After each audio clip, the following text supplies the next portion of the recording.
میں نے سیڑھیاں اتر کر دیکھا۔ سیاہ رنگ کا پسٹل مجھے دکھائی دے گیا، لیکن اس سے پہلے کہ میں پسٹل تک پہنچتا وہ تختے کے اوپر سے پھسلا اور میری آنکھوں کے سامنے جنگلے سے گزر کر پانی میں جا گرا۔ میرے سینے میں مایوسی کی ایک تیز لہر ابھری اور پورے جسم میں پھیل گئی۔ بجرا بڑی تیزی سے اپنے پہلو پر جھکتا جا رہا تھا۔ پانی زیریں عرشے سے اوپر آ گیا تھا اور مسلسل اوپر آ رہا تھا۔ بجرے کا توازن خراب ہو جانے سے کئی اشیاء میرے سامنے پھسلتی ہوئی پانی میں جا گری۔ لگژری کیبن سے قوسیہ کی چیخیں مسلسل سنائی دے رہی تھیں۔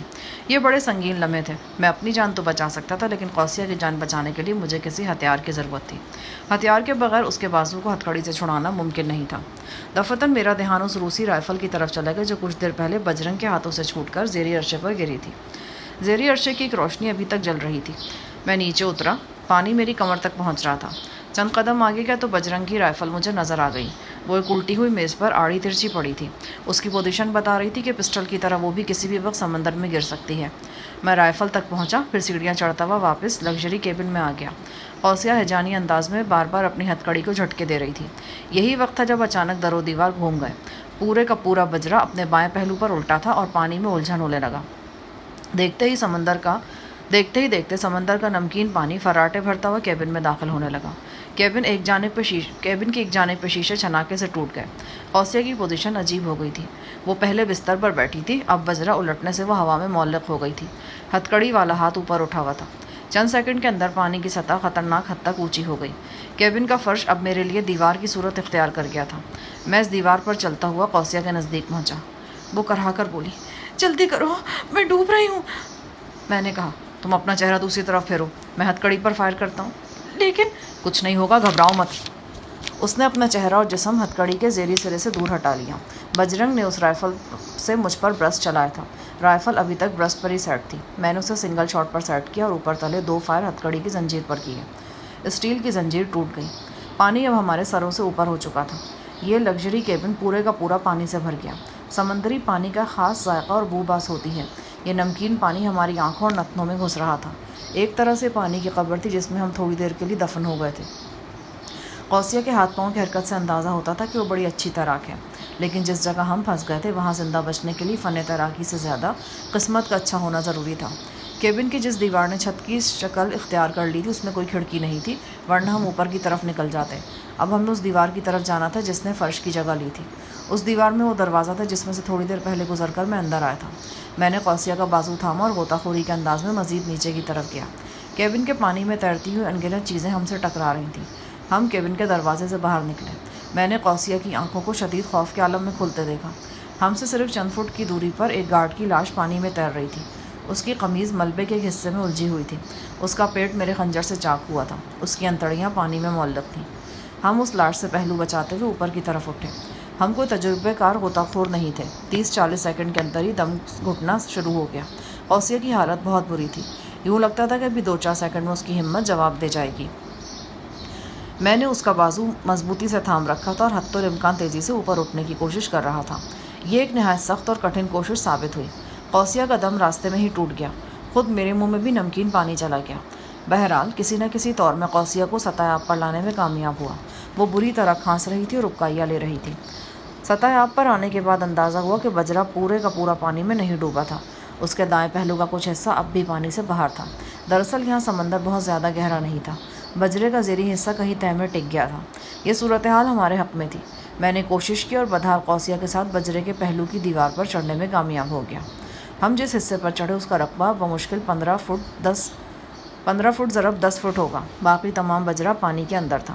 میں نے قوسیہ کو ہموار سطح پر لٹا دیا۔ وہ اپنی سانسیں درست کرنے کی کوشش کرنے لگی۔ اس کی نیکر اور شرٹ جسم کے ساتھ چپک گئی تھی اور جسم کا ہی حصہ نظر آتی تھی۔ الفاظ اس کی زبان سے ٹکڑوں کی شکل میں ادا ہو رہے تھے۔ وہ سرتاپا لرز رہی تھی۔ یہ کیا ہو رہا ہے؟ یہ میرے ساتھ کیا ہو رہا ہے؟ وہ پھوٹ پھوٹ کر رونے لگی۔ میں نے اسے اس طرح روتے پہلی بار دیکھا تھا۔ میں نے اس کا شانہ تھامتے ہوئے کہا، یہ رونے کا نہیں، شکر کا مقام ہے۔ تم دوسری دفعہ موت کے منہ سے بچی ہو۔ اس دفعہ جو کچھ ہوا اس میں سراسر تمہارا اپنا قصور تھا۔ شاید تمہیں ٹھیک سے اندازہ نہیں کہ تم یہاں کتنے خطرناک بندوں کے چنگل میں آ پھنسی تھی۔ میں جانتی ہوں، وہ بڑا خطرناک تھا۔ وہ پاگل خانے سے چھوٹا تھا۔ اس نے تو کوئی نقصان تو نہیں پہنچایا؟ اس سے بڑا میرا نقصان اور کیا ہوگا کہ میں اب تک زندہ ہوں۔ میں مر کیوں نہیں گئی؟ میں مر کیوں نہیں جاتی؟ اس ذلت کی زندگی سے میری جان چھوٹ کیوں نہیں جاتی؟ وہ ایک بار پھر مرنے کی باتیں کر رہی تھی، حالانکہ ابھی تھوڑی دیر پہلے میں نے اسے زندہ رہنے کے لیے دیوانہ وار ہاتھ پاؤں چلاتے دیکھا تھا۔ قوسیہ، زندگی اتنی بری نہیں، تم اپنی ضد کی وجہ سے اسے اتنا برا بنا رہی ہو۔ جو کچھ تمہارے بھلائی کے لیے کیا جاتا ہے اسے تم اپنے لیے نقصان دہ سمجھتی ہو۔ یہ تمہارے نقصان میں نہیں ہے، خدا گواہ ہے کہ یہ تمہارے نقصان میں نہیں ہے۔ وہ چپ رہی، اس کی آنکھوں سے آنسو گر رہے تھے، ایک کلائی میں ٹوٹی ہوئی ہتکڑی جھول رہی تھی۔ ایسے میں بے چارگی کی تصویر نظر آئی۔ میرے دل کی کیفیت عجیب ہو رہی تھی۔ وہ اٹھ کر بیٹھ گئی۔ میں نے اس کا ہاتھ تھام لیا۔ قوسیہ، میں نے بڑی اپنائیت سے اسے مخاطب کیا، میں جانتا ہوں کہ تمہارے سلسلے میں مجھ سے کچھ غلطیاں بھی ہوئی ہیں۔ مایوسی کے عالم میں مجھے تم پر سختی کرنی پڑی ہے، قید و بند میں رکھنا پڑا۔ کبھی کبھی یہ سب کچھ حد سے تجاوز بھی کر گیا۔ میں دل کی گہرائیوں سے اس پر شرمندہ ہوں۔ میں ایسا کرنا نہیں چاہتا تھا، نہ اب چاہتا ہوں۔ میرے سامنے صرف ایک ہی مقصد ہے، اور وہ ہے تمہاری بھلائی۔ تم کہہ سکتی ہو کہ میں نے تمہاری بھلائی کا ٹھیکہ کیوں لے رکھا ہے۔ اس کے علاوہ بھی تم کئی اعتراضات مجھ پر کر سکتی ہو، لیکن تم میری نیت پر شک نہیں کر سکتی ہو، اور اگر ایسا کرو گی تو بالکل غلط ہوگا۔ میں تمہاری کسی بات کو نہیں جھٹلاتی، لیکن تم بھی یہ سمجھنے کی کوشش کرو کہ میں کوئی نادان بچی نہیں ہوں، ایک بالغ اور پڑھی لکھی لڑکی ہوں، اپنا اچھا برا سمجھ سکتی ہوں۔ تم جس شخص کے ساتھ مجھے نتھی کرنا چاہتے ہو، میں اس کا سایہ بھی اپنے قریب پسند نہیں کرتی۔ تم نے کہا کہ تم نادان بچی نہیں ہو، لیکن تمہاری بات تمہارے عمل سے غلط ثابت ہوتی ہے۔ کسی بھی شخص کے لیے اس کی ماں سے بہتر اور کوئی نہیں سوچ سکتا۔ تمہاری والدہ بھی تمہارے بارے میں جو کچھ سوچتی ہیں وہ بہترین ہے، اور تم جانتی ہو تمہاری والدہ کیا سوچتی ہیں؟ وہ تمہیں بدلنے کے لیے دن رات اپنی جان ہلکان کر رہی ہیں۔ وہ باولی سی ہو گئی ہیں۔ تمہاری خاطر سائیں علی کے سامنے رو رو کر وہ نیم بے ہوش ہو گئی تھی، اور اس سے پہلے بھی وہ پتہ نہیں کتنے پیر و فقیروں کی چوکھٹوں پر گریہ زاری کر چکی ہیں۔ کیا تم سمجھتی ہو کہ ان کی گریہ زاری اور ان کا دکھ کوئی دکھاوے کی چیز ہے؟ وہ کچھ نہیں بولی، بس سر جھکائے بارش کے ان قطروں کو دیکھتی رہی جو ہمارے ارد گرد اسٹیل کی چادر سے ٹکرا رہے تھے۔ یہ دوسرا موقع تھا کہ میں نے قوسیہ کو موت کے منہ سے واپس کھینچا تھا۔ میں نے اس کے لیے اپنی جان جوخم میں ڈالی تھی۔ شاید اب تھوڑا بہت اثر اس پر بھی ہو رہا تھا۔ مجھے اس کے دل میں کچھ نرمی محسوس ہو رہی تھی۔ جی چاہتا تھا کہ اس سے دو چار باتیں کروں۔ شاید لوہا گرم ہونے کی وجہ سے میری کوئی چوٹ کارگر ہو جاتی، لیکن مسئلہ اپنے ارد گرد ہلکورے لیتے سمندر کا تھا۔ یقین سے کچھ نہیں کہا جا سکتا تھا کہ یہ الٹا ہوا بجرا کتنی دیر تک سطح آب پر رہے گا، اور رہ بھی سکے گا یا نہیں۔ ہمیں جلد از جلد محفوظ مقام تک پہنچنے کی ضرورت تھی۔ بارش مسلسل برس رہی تھی اور سمندر کے پانی میں بھی ہلچل موجود تھی۔ یہ دیکھو، میرے خیال میں یہ کشتی ہے۔ قوسیہ نے اپنی کانپتی انگلی سے بجرے کے اندرونی حصے کی طرف اشارہ کیا۔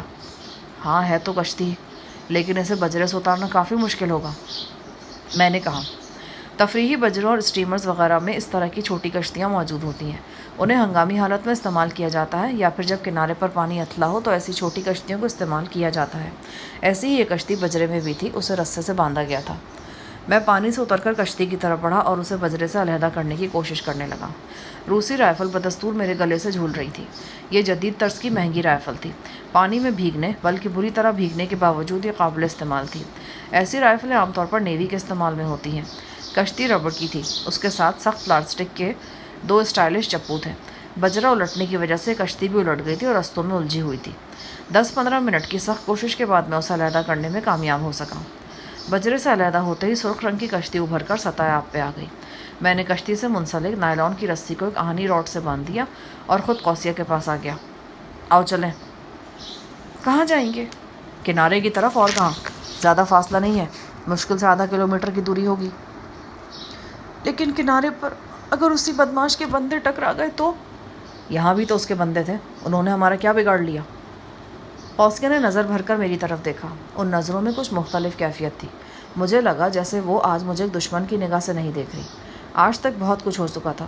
قوسیہ نے کئی بار اپنے سخت رویے کا اظہار کیا تھا، لیکن پتہ نہیں کیا بات تھی کہ میرے دل میں اس کے لیے ہمدردی اور خلوص کے جذبات موجود تھے۔ کسی وقت اس کی طرف دیکھ کر مجھے خیال آتا تھا کہ شفتہ بھی تو اتنی ہی عمر کی ہے، وہ بھی، اس کا بھی قد کاٹ ایسا ہی ہے۔ قوسیہ کو دیکھ کر مجھے اپنی بہن کا خیال آتا تھا، تو یہ میرے اندر کے خلوص کا ہی کرشمہ تھا، ورنہ قوسیہ اب تک جو کچھ کر چکی تھی اس کے بعد ایسا ہونا ممکن نہیں تھا۔ میں قوسیہ کو سہارا دیتا ہوا اٹھا۔ بجرے کی بیرونی دیوار کی سطح چکنی تھی، اس پر پاؤں جما کر چلنا آسان نہیں تھا۔ ابھی ہم نے 1-2 قدم ہی اٹھائے تھے کہ اچانک بجرے میں پھر حرکت پیدا ہوئی۔ وہ اپنے بائیں پہلو پر مزید جھک گیا۔ اس کے جلے ہوئے پرندے کا کچھ حصہ دکھائی دینے لگا۔ ہم دونوں بھی اس حرکت کے سبب لڑکھڑا کر گر گئے۔